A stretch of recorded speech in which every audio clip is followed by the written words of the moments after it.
virus penyebab penyakit influenza. Adapun tujuan pembelajarannya, yang pertama, pengertian virus influenza, bagaimana cara penularannya, tipe-tipe dari virus influenza, sifat dan cara pencegahan virus influenza. Yang pertama, pengertian virus influenza. Influenza yang dikenal sebagai flu adalah penyakit pernapasan yang sangat menular dan disebabkan oleh virus influenza tipe A, B, dan bisa juga tipe C. Influenza melakukan suatu penyakit infeksi akut saluran pernapasan, terutama ditandai oleh demam, menggigil, nyeri otot, sakit kepala, sakit tenggorokan, dan batuk non-produktif. Influenza adalah penyakit infeksi yang dapat menyerang burung dan mamalia yang disebabkan oleh virus RNA famili Orthomyxoviridae. Penyakit tersebut hingga saat ini masih mempengaruhi sebagian besar populasi manusia setiap tahun. Virus influenza mulai bermutasi dengan cepat, bahkan seringkali memproduksi strain baru di mana manusia tidak mempunyai imunitas terhadapnya. Ketika keadaan ini terjadi, mortalitas influenza berkembang sangat cepat. Karena sifat-sifat materi genetiknya, virus influenza dapat mengalami evolusi dan adaptasi yang cepat, dapat melewati barrier spesies dan menyebabkan pandemi pada manusia. Selanjutnya, cara penularan virus. Transmisi virus influenza lewat partikel udara dan lokasinya pada traktus respiratorius. Penularan bergantung pada ukuran partikel atau droplet yang membawa virus tersebut masuk ke dalam saluran napas. Pada dosis infeksius 10 virus per droplet, maka 50% orang-orang yang terserang dosis ini akan menderita influenza. Virus akan melekat pada epitel sel di hidung dan bronkus. Setelah virus berhasil menerobos masuk ke dalam sel, dalam beberapa jam sudah mengalami replikasi. Partikel-partikel virus baru ini kemudian akan menggabungkan diri dekat permukaan sel dan langsung dapat meninggalkan sel untuk berpindah ke sel lain. Virus influenza dapat mengakibatkan demam, tetapi tidak sehebat efek virogen lipopolisakarida kuman gram negatif. Masa inkubasi dalam penyakit ini yaitu 1 hingga 4 hari atau rata-ratanya 2 hari. Pada orang dewasa, sudah mulai terinfeksi sejak 1 hari sebelum timbulnya gejala influenza hingga 5 hari setelah mulainya penyakit ini.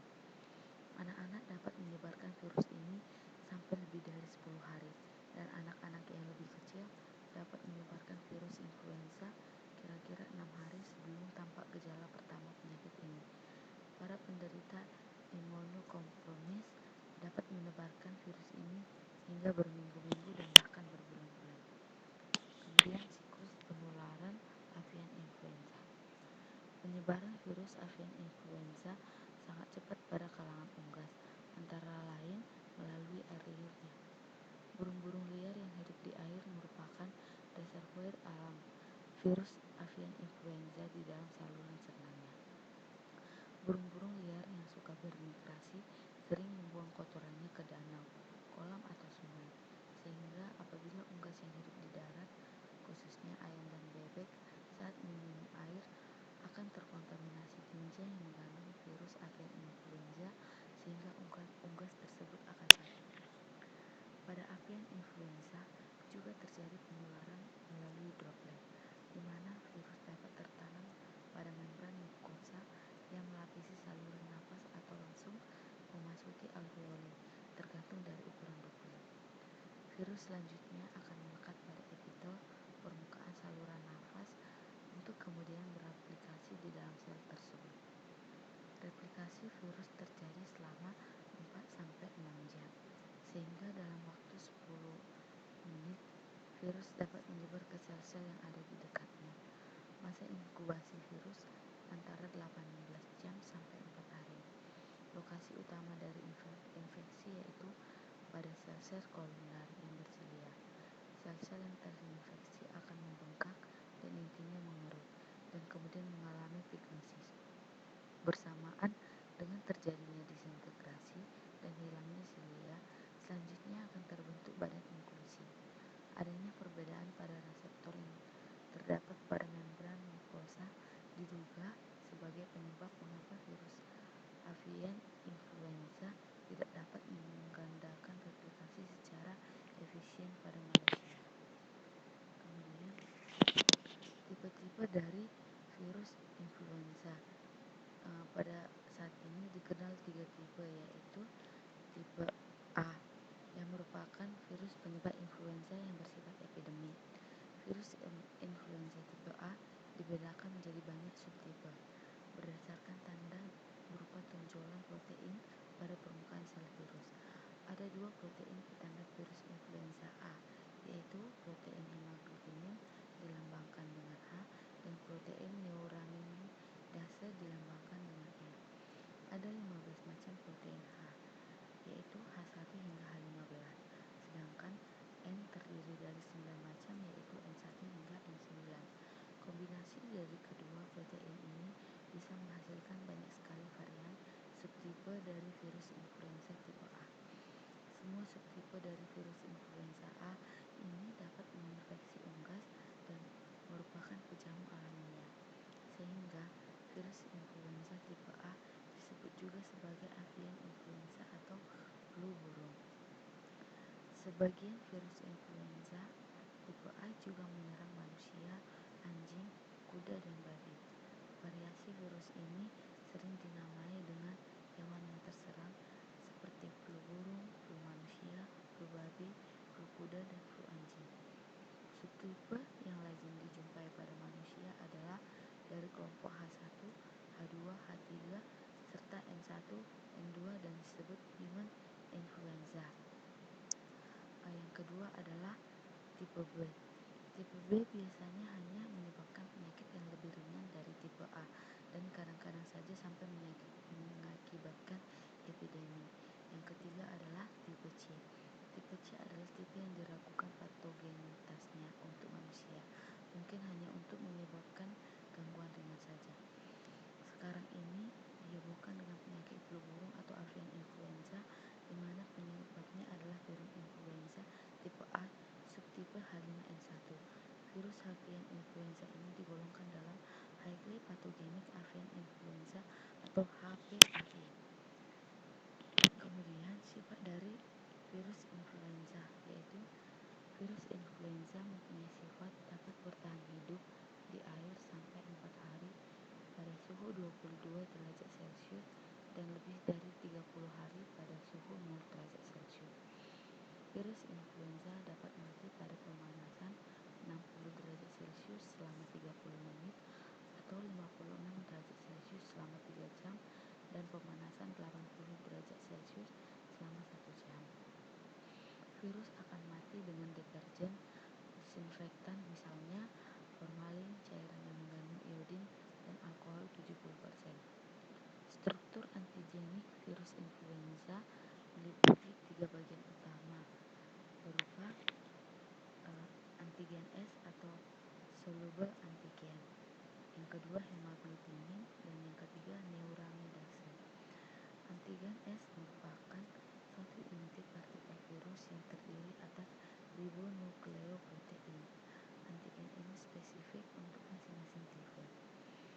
Yang kedua hemaglutinin menonjol keluar dari selubung virus dan memegang peran pada imunitas terhadap virus.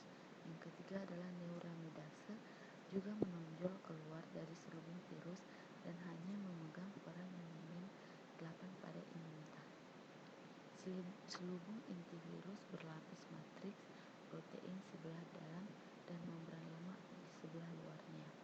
Salah satu ciri penting dari virus influenza adalah kemampuannya untuk mengubah antigen permukaannya atau H dan N, baik secara cepat atau mendadak maupun lambat. Peristiwa terjadinya perubahan besar dari struktur antigen permukaan yang terjadi secara singkat disebut antigenic shift. Bila perubahan antigen permukaan yang terjadi hanya sedikit disebut antigenic drift. Antigenic shift hanya terjadi pada virus influenza A dan antigenic drift hanya terjadi pada virus influenza B. Sedangkan virus influenza C relatif stabil. Adapun teori yang mendasari terjadinya antigenic shift adalah adanya penyusun kembali dari gen-gen pada H dan N di antara human dan avian influenza virus melalui perantara yang ketiga. Satu hal yang perlu diperhatikan bahwa adanya proses antigenic shift akan memungkinkan terbentuknya virus yang lebih ganas, sehingga keadaan ini menyebabkan terjadinya infeksi sistematik yang beratnya karena sistem imun baik seluler maupun humoral belum sempat terbentuk. Sejak dulu, diduga kondisi yang memudahkan terjadinya antigenic shift adalah adanya penduduk yang bermukim di dekat daerah peternakan unggas dan babi, karena babi bersifat rentan terhadap infeksi baik oleh avian maupun human virus. Maka hewan tersebut dapat berperan sebagai lahan pencampur atau mixing vessel untuk penyusun kembali gen-gen yang berasal dari kedua virus tersebut, sehingga penyebab terbentuknya subtipe virus baru. Kemudian, adapun gejala dari penyakit ini adalah pada umumnya pasien yang terkena influenza mengeluh penyakit demam, sakit kepala, nyeri otot, batuk, pilek, dan kadang-kadang sakit pada waktu menelan dan suara serak. Gejala-gejala ini dapat didahului oleh perasaan malas dan rasa dingin. Pada pemeriksaan fisik, tidak dapat ditemukan tanda-tanda karakteristik, kecuali hiperemia ringan sampai berat pada selaput lendir tenggorokan. Gejala-gejala akut ini dapat berlangsung untuk beberapa hari dan hilang dengan spontan. Setelah periode sakit ini, dapat dialami rasa capek dan cepat lelah untuk beberapa waktu. Badan dapat mengatasi infeksi virus influenza melalui mekanisme produksi zat anti dan pelepasan interferon.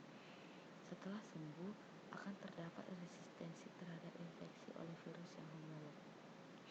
Pada pasien usia lanjut, harus dipastikan apakah influenza juga menyerang paru-paru. Pada keadaan tersebut, pada pemeriksaan fisik dapat ditemukan bunyi nafas yang abnormal.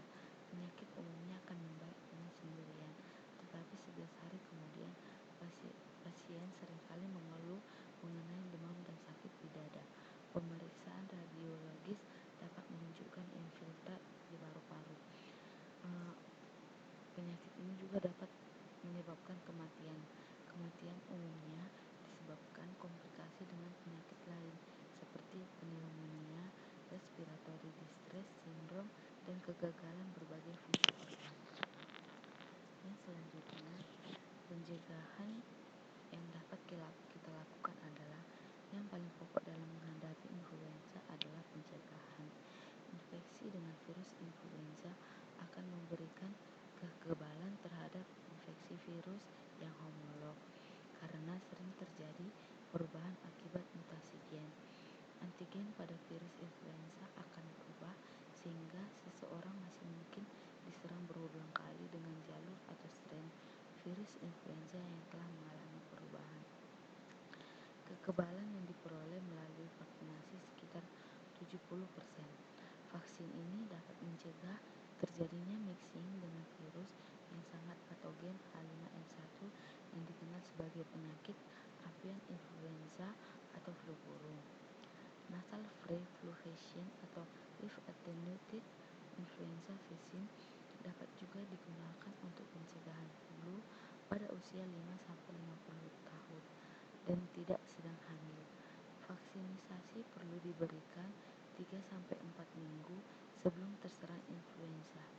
Karena terjadi perubahan-perubahan pada virus, maka permulaan wabah influenza biasanya hanya tersedia vaksin dalam jumlah terbatas, dan vaksinasi dianjurkan hanya untuk beberapa golongan masyarakat tertentu, sehingga dapat mencegah terjadinya infeksi dengan kemungkinan komplikasi masih. Kemudian ada beberapa kebiasaan yang disarankan untuk dilakukan sebagai upaya pencegahan lebih dini. Yang pertama itu adalah mencuci tangan. Sebagian besar virus flu dapat menyebar melalui kontak langsung. Seseorang yang bersin dan menyentuh mulutnya dengan tangan, kemudian dia memegang telepon atau alat-alat yang lainnya, maka virusnya akan mudah menular pada orang lain yang menyentuh benda-benda tersebut.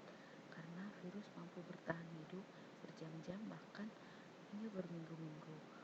Oleh karena itu, kita harus mengusahakan untuk mencuci tangan sesering mungkin. Yang kedua, jangan menyentuh bersin dengan tangan. Bila kita menyentuh bersin dengan tangan, maka virus flu akan mudah menempel pada tangan dan dapat menyebar pada orang lain. Jika kita ingin merasa bersin ataupun batuk, sebaiknya kita menggunakan tisu dan kemudian segera membuangnya agar tidak tertular ke orang lain. Yang ketiga adalah olahraga secara teratur. Olahraga dapat mempercepat jantung untuk memompa darah lebih banyak sehingga kita bernapas lebih cepat untuk membantu mentransfer oksigen ke paru-paru dan ke dalam darah. Olahraga juga membantu meningkatkan kekebalan tubuh secara alami. Selanjutnya adalah mengkonsumsi yogurt.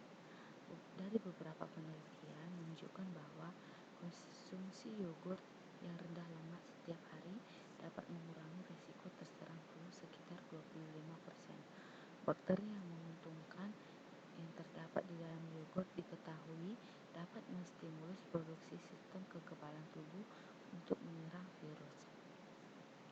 Yang terakhir adalah relaksasi. Nah, jika kita dapat mengajari diri kita sendiri untuk rileks ataupun santai, maka dengan sendirinya kita juga dapat mengaktifkan sistem imunitas tubuh. Karena dengan melakukan relaksasi, maka interleukin atau bagian sistem imunitas yang merespon terhadap virus flu akan meningkat dalam aliran darah kita. Baiklah, sekianlah penjabaran yang dapat saya jelaskan mengenai